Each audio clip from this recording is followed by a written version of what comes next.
Hello दोस्तों, मेरा नाम बायो अमन है और स्वागत करता हूं आप सभी का बायो अमन पॉइंट पर। आज के इस वीडियो में हम बात करेंगे किंगडम मोनेरा के बारे में। ठीक है, तो चलिए पढ़ते हैं किंगडम मोनेरा क्या होता है। ठीक है,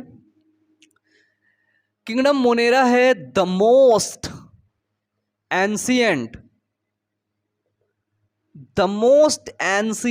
स्मॉलेस्ट, है ना। एंशियंट बहुत पुराना है, ये स्मॉलेस्ट है, सबसे छोटा है। ठीक है, और सिंपलेस्ट भी है, मतलब सिंपल भी है, एंड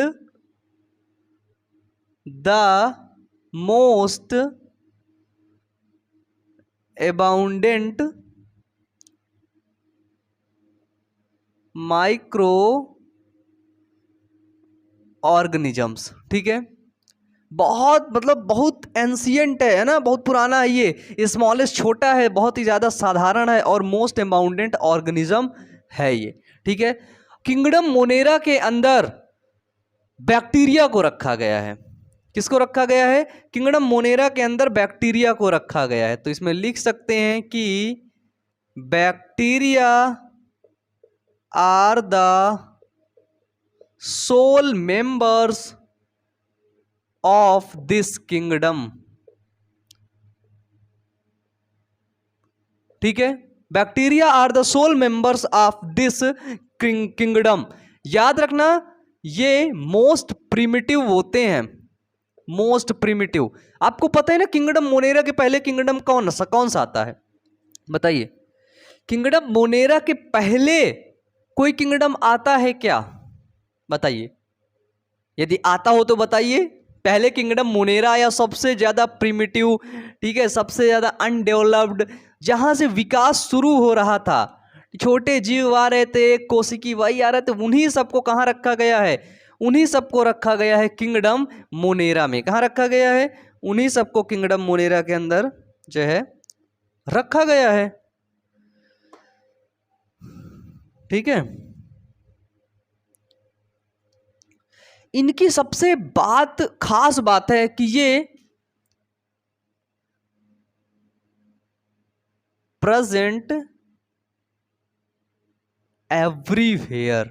ठीक है, मतलब ये सर्वव्यापी होते हैं। ठीक है, हर जगह पर पाए जाते हैं। यहां पर हवा में भी बैक्टीरिया पाए गए हैं।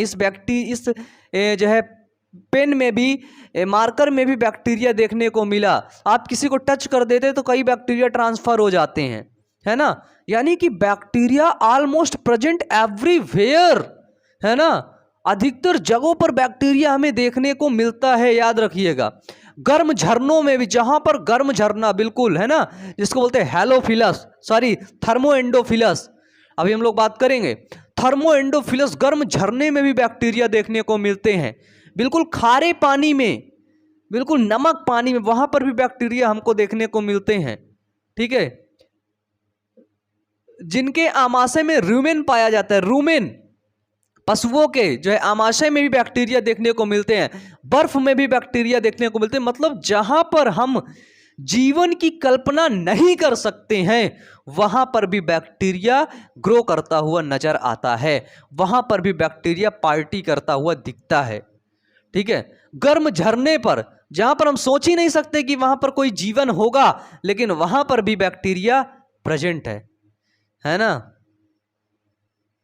और आप बैक्टीरिया को ऐसे देख नहीं सकते हो कि आंख से देख ले, अच्छा देखो वो बैक्टीरिया जा रहा है, वो देखो देखो देखो लाइन से बैक्टीरिया जा रहा है। जैसे लाइन से चींटियां चली जाती है ना, ऐसे आप देख नहीं सकते बैक्टीरिया को कि आप देख लिया, अच्छा देखो वो जा रहा है बैक्टीरिया, वो देखो वो उधर की तरफ गया, वो भाग गया, वो भागा जा रहा है। ऐसे नहीं देख सकते हो। ये माइक्रोस्कोपिक होती हैं। क्या होती हैं? Most primitive microscopic.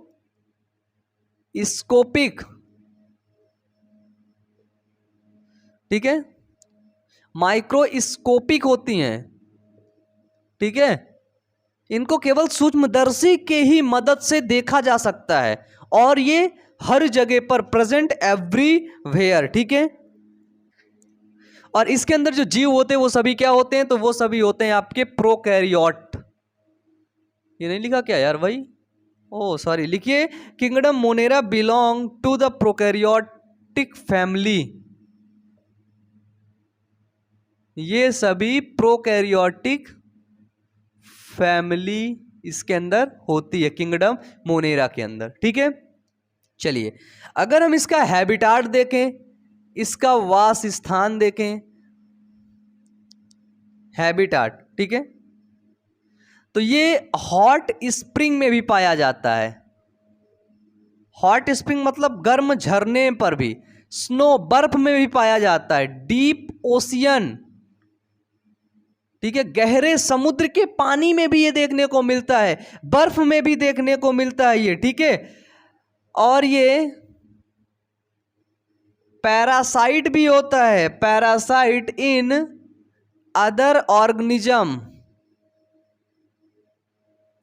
ठीक है, पैरासाइट मतलब परजीवी, जैसे मेरे शरीर में बैक्टीरिया रह रहा है, खाना वाना खा रहा है, मस्ती कर रहा है, आपके शरीर में भी रह रहा है, तो ये पैरासिटिक नेचर के भी होते हैं। ठीक है, ये गर्म झरने हॉट स्प्रिंग्स में भी ये देखने को मिलते हैं। ठीक है, मतलब हम ये कह सकते हैं कि ये present, almost present in everywhere, यानी कि ये कॉस्मोपॉलिटन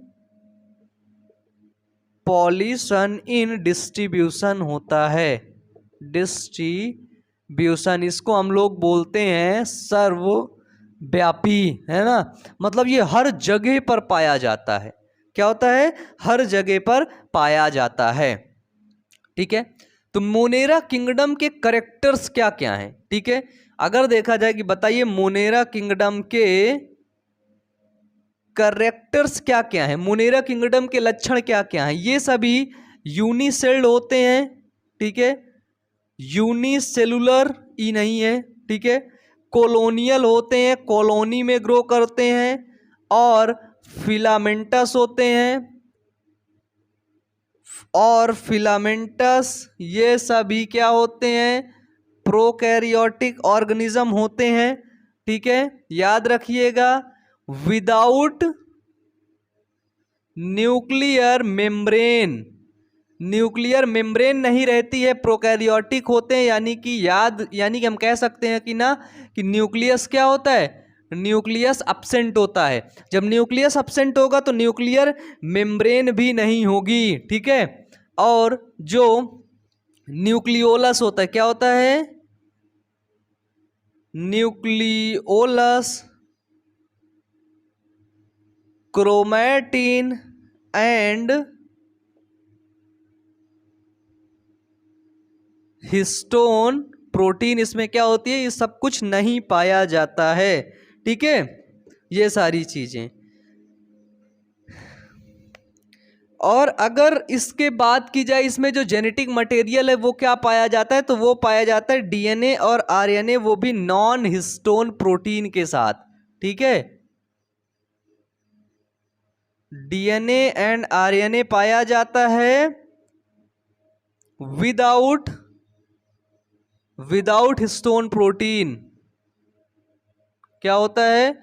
विदाउट हिस्टोन प्रोटीन के डीएनए और आरएनए पाया जाता है। ध्यान देने वाली बात यह है। ठीक है, डीएनए की बात की जाए, क्वेश्चन पूछा जाता है, डीएनए सर्कुलर होता है और डुअल स्टैंडर्ड होता है। ठीक है, डीएनए जो होता है वो सर्कुलर होता है और dual standard DNA kingdom Monera के अंदर देखने को मिलता है। ठीक है, अब अगर इनके सेल वॉल की बात की जाए, ठीक है, किसकी? सेल वॉल की, कोशिका भित्ति की। मैंने यहां पर बताया था ना सेल वॉल, अच्छा नहीं बताया। देखिए सेल वॉल, अगर ये बात कर लेते हैं, ये प्रोकैरी जो है मोनेरा किंगडम है, मोनेरा किंगडम की जो सेल वॉल होती है वो पेप्टिडोग्लाइकॉन से मिलकर के बनी होती है। किससे? पेप्टिडोग्लाइकॉन, सॉरी, ठीक है, मैंने इसको ब्लू से लिखा है ना, पेप्टिडोग्लाइकॉन से। ठीक है, यानी कि ये अमीनो एसिड और शुगर से मिलकर के बनी होती है। कौन? इसकी जो सेल वॉल होती है, इसकी जो कोशिका भित्ति होती है। ठीक है, बताइए, पेप्टिडोग्लाइकॉन बेसिकली बना होता है नाम और नाग से, NAM और NAG से, NAM प्लस NAG मिलकर के क्या बनाता है, पेप्टिडोग्लाइकॉन। ठीक है, बताइए यहाँ तक क्लियर है। कुछ इसके जो है वो भी हैं, ठीक है, एक्सेप्शन। ध्यान रखना इसमें और भी कुछ खास बातें हैं। इसमें जो राइबोसोम होता है, ठीक है, याद रखना इसमें 70 यस राइबोसोम प्रेजेंट होता है, 70 यस राइबोसोम प्रेजेंट होता है। ठीक है, इसमें माइटोकॉन्ड्रिया, गोल्जी बॉडीज, ठीक है, एंडोप्लाज्मिक रेटिकुलम, ये सभी सेल ऑर्गेनेल्स क्या होते हैं, लाइसोसोम, प्लास्टिड, ये सभी सेल ऑर्गेनेल्स क्या होते हैं, एब्सेंट होते हैं। ठीक है, ये पॉइंट डाल के लिख लेना कि Golgi body, lysosome, endoplasmic reticulum, plastid जो है ये सभी सेल ऑर्गेनेल्स एब्सेंट होते हैं। ठीक है, बताइए क्लियर है। और इसकी खास बात है कि इसमें फ्लैजिला प्रेजेंट होता है, फ्लैजिला उपस्थित होता है, जिसके कारण से ये क्या होते हैं, ये मोटाइल होते हैं। ठीक है, माइक्रोस्कोपिक और मोटाइल, ठीक है, गतिशील। और ये जो फ्लैजिला होता है ना, flagella are made of flagellin protein, flagellin protein, जो फ्लैजिला होता है वो फ्लैजिलिन प्रोटीन से मिलकर के क्या होता है, बना होता है। ठीक है, चलिए मिटा दें इसको। अब इसका रिप्रोडक्शन देखते हैं, इसको पूरा नोट डाउन कर लीजिएगा।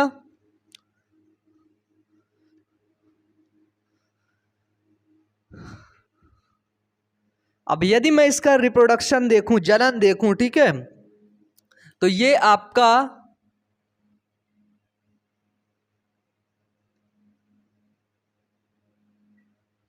ठीक है, सेक्सुअली और असेक्सुअली दोनों तरीके से ये रिप्रोड्यूस करते हैं।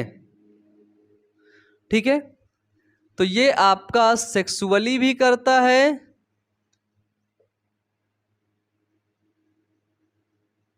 सेक्सुअली रिप्रोड्यूस करता है और आपका असेक्सुअली भी रिप्रोड्यूस करता है। ठीक है, देखिए जो सेक्सुअली रिप्रोड्यूस करता है वो करता है आपका जो है डीएनए ट्रांसफर के द्वारा। ठीक है, किसके द्वारा, डीएनए ट्रांसफर करता है, जीनोम ट्रांसफर, डीएनए ट्रांसफर करता है, जीनोम को अपना ट्रांसफर करता है, उसी के द्वारा सेक्सुअली रिप्रोड्यूस करता है। ठीक है, यानी कि इसमें ये ट्रू सेक्सुअल रिप्रोडक्शन नहीं होता है। ठीक है, यानी कि सच का सेक्सुअल रिप्रोडक्शन नहीं होता है। और दूसरा ये जो करता है असेक्सुअल रिप्रोडक्शन, वो करता है बाइनरी फिजन के द्वारा। ठीक है, बाइनरी फिजन और बडिंग के द्वारा जो ये करता है असेक्सुअली रिप्रोड्यूस, वो करता है बाइनरी फिजन और बडिंग प्रोसेस। ठीक है, बाइनरी फ्यूजन दो भागों में जो है बाइनरी फ्यूजन करता है और बडिंग प्रोसेस, बड निकलता है, फिर वो बढ़ जाकर के क्या करता है, आगे जाकर के एक नया जीव बना लेता है। अगर हम देखें किंगडम मोनेरा न्यूट्रिशन कैसे करता है, खाना वाना कैसे लेते हैं, सभी बैक्टीरिया लोग खाना कैसे खाते हैं, ठीक है, न्यूट्रिशन कैसे करते हैं। ठीक है, तो ये इनका जो न्यूट्रिशन होता है वो होता है आपका जो है ऑटोट्रॉपिक होता है। ठीक है, और आपका हेट्रोट्रॉपिक होता है, ऑटोट्रॉपिक, हेट्रोट्रॉपिक, ये पैरासिटिक भी होते हैं। ठीक है, और सैप्रोफिटिक भी होते हैं। देखो, ऑटोट्रॉपिक का मतलब होता है स्वपोषी, खाना खुद से बना लेते हैं। हेट्रोट्रॉपिक का मतलब किसी और पर निर्भर रहते हैं। पैरासिटिक का मतलब किसी दूसरे जीव पर रहते हैं, उसी से भोजन प्राप्त करते हैं। और सैप्रोफिटिक का मतलब होता है कि मृत जीवों से ये अपना जो है खाना लेते हैं, मृत जीवों से अपना जो है भोजन लेते हैं, वो होता है सैप्रोफिटिक। ठीक है, तो किंगडम मोनेरा के अंदर जो आने वाले जो है कुछ ऑर्गेनिज्म सैप्रोफिटिक नेचर के, कुछ पैरासिटिक नेचर के, कुछ हेट्रोट्रॉपिक और कुछ ऑटोट्रॉपिक नेचर के होते हैं। ठीक है, ये बात ध्यान रखने वाली है। ठीक है, बहुत इंपॉर्टेंट बात मैंने बता दी आपको। ठीक है, बताया जाता है, मतलब वो है कि सम बैक्टीरिया आर ऑटोट्रॉपिक्स, ठीक है, एंड मेजॉरिटी, ठीक है, ज़्यादातर जो है बैक्टीरिया जो किंगडम मोनेरा के अंदर वो सभी हेट्रोट्रॉपिक नेचर शो करते हैं, ठीक है। अब अगर हम देखें क्लासिफिकेशन ऑफ किंगडम मोनेरा, केएम है ना, कल्लू की मम्मी मत समझ लेना, किंगडम मोनेरा है ये, ठीक है। किंगडम मोनेरा को बेसिकली 2 भागों में बांटा गया है, याद रखिएगा। एक है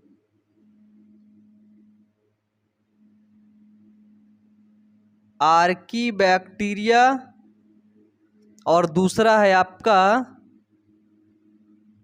यू बैक्टीरिया, ठीक है। आर्की बैक्टीरिया को 3 भागों में बांटा गया है। आर्की बैक्टीरिया के 3 भाग होते हैं। एक होते हैं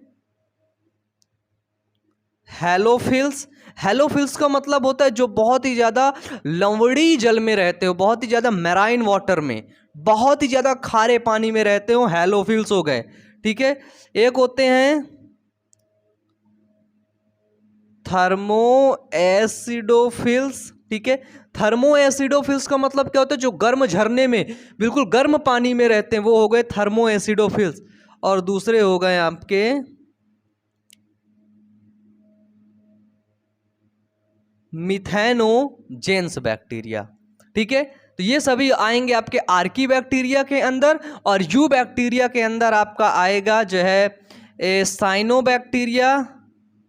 यू बैक्टीरिया के ग्रुप हैं साइनोबैक्टीरिया, ठीक है, और पीपी येलो जिसको बोलते हैं माइकोप्लाज्मा, ठीक है। पीपी येलो को क्या बोलते हैं, माइकोप्लाज्मा। और इसमें एक ग्रुप और आता है, वो होता है एक्टिनोमाइसिटीज, ठीक है। क्या होता है, एक्टिनोमाइसिटीज। तो अब हम इनके बारे में डिटेल से बात करेंगे, ठीक है। तो आप लोग इसको नोट डाउन कर लीजिए, अपने कॉपी में लिख लीजिए, ठीक है। फिर हम लोग आगे बढ़ते हैं। बताइए यहाँ तक क्लियर है आप सभी को? एक बार कमेंट बॉक्स में कमेंट करके बता दीजिए। तो मुझे उम्मीद है यहाँ तक आप सभी को समझ में आया होगा। कोई भी डाउट है तो नीचे कमेंट बॉक्स में ज़रूर कमेंट करिएगा। मिलते हैं नेक्स्ट क्लास में। Wish you all the best. Thank you.